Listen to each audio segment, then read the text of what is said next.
തിരുവനന്തപുരം തൂങ്ങാൻപാറയിലെ ലോഡ്ജിൽ ഇടുക്കി സ്വദേശിയെ മരിച്ച നിലയിൽ കണ്ടെത്തി. മരിച്ചത് അടിമാലി സ്വദേശി ജോജി മാത്യു. ഈ മാസം 6 മുതൽ ലോഡ്ജിൽ താമസിച്ചു വരികയാണ്. കാട്ടാക്കട പോലീസ് അന്വേഷണം ആരംഭിച്ചു.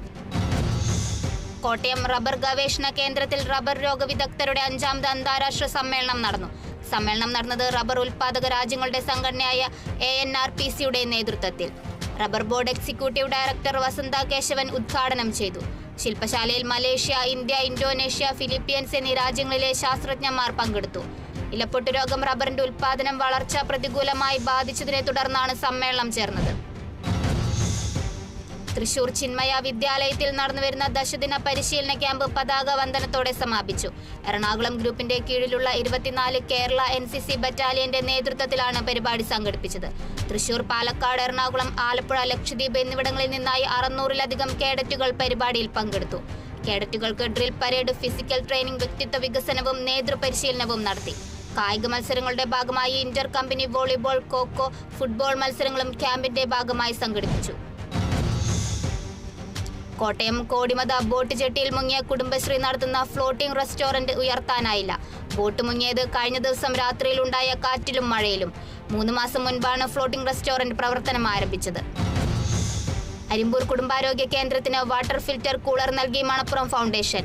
CRF ഫണ്ട് ഉപയോഗിച്ച് നൽകിയ കൂളറിന്റെ ഉദ്ഘാടനം അരിമ്പൂർ പഞ്ചായത്ത് പ്രസിഡന്റ് സ്മിത അജയകുമാർ നിർവഹിച്ചു. തൃശൂർ കാഞ്ഞിരക്കോട് പരിഭ്രാന്തി പരത്തി വിരണ്ടോടിയ പോത്ത്. തോട്ടുപാലം AH റീജൻസിക്ക് പിൻവശത്തെ പറമ്പിൽ മേയാൻ വിട്ട പോത്താണ് വിരണ്ടോടിയത്. പോത്തിനെ പിടിച്ചുകെട്ടിയത് വടക്കാഞ്ചേരി പോലീസും ഫയർഫോഴ്സും നാട്ടുകാരും നടത്തിയ മണിക്കൂറുകൾ നീണ്ട ശ്രമത്തിനൊടുവിൽ. തൃശൂർ കടവല്ലൂർ പാടത്ത് വീണ്ടും മാലിന്യം തള്ളൽ പതിവാകുന്നു. അറ്റകുറ്റപ്പണികൾക്കായി നീക്കിയ നിരീക്ഷണ ക്യാമറ പുനഃസ്ഥാപിക്കാത്തതാണ് കാരണമെന്ന് നാട്ടുകാർ. അധികൃതർ നടപടി സ്വീകരിച്ചില്ലെങ്കിൽ പ്രതിഷേധത്തിനൊരുങ്ങുമെന്നും നാട്ടുകാർ. തൃശൂർ അന്തിക്കാട് റോഡിന്റെ ശോചനീയാവസ്ഥയിൽ നടപടി ആവശ്യപ്പെട്ട് CPIM അന്തിക്കാട് കല്ലിടവഴി റോഡ് അടിയന്തരമായി അറ്റകുറ്റപ്പണി നടത്തി സഞ്ചാരി യോഗ്യമാക്കണമെന്ന് CPIM അന്തിക്കാട് കിഴക്ക് ബ്രാഞ്ച് സമ്മേളനം ആവശ്യപ്പെട്ടു. മുട്ടാർ ഗ്രാമപഞ്ചായത്തിൽ പുരപ്പുറ സോളാർ പദ്ധതിക്ക് തുടക്കമായി. പഞ്ചായത്ത് വൈസ് പ്രസിഡന്റ് ബോബൻ ജോസ് പദ്ധതിയുടെ ഉദ്ഘാടനം നിർവഹിച്ചു. അപ്രായോഗികമായി പാലം അടച്ചിട്ടപ്പോൾ ഷട്ടിൽ സർവീസുമായി സ്വകാര്യ ബസ്സുകൾ.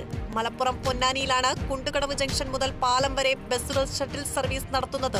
കുന്നംകുളത്ത് നിന്നുള്ള ബസ്സുകൾ പുറങ്ങ് വരെയും സർവീസ് നടത്തുന്നുണ്ട്. മുണ്ടക്കൈ ചൂരൽമല ഉരുൾപൊട്ടലിൽ UDF, BJP മാധ്യമ നുണപ്രചരണങ്ങൾക്കെതിരെ CPM വൈത്തിരി ഏരിയ കമ്മിറ്റിയുടെ നേതൃത്വത്തിൽ പ്രതിഷേധ പ്രകടനവും പൊതുയോഗവും നടത്തി. പൊതുയോഗം CPM ജില്ലാ സെക്രട്ടേറിയറ്റ് അംഗം K. റഫീഖ് ഉദ്ഘാടനം ചെയ്തു.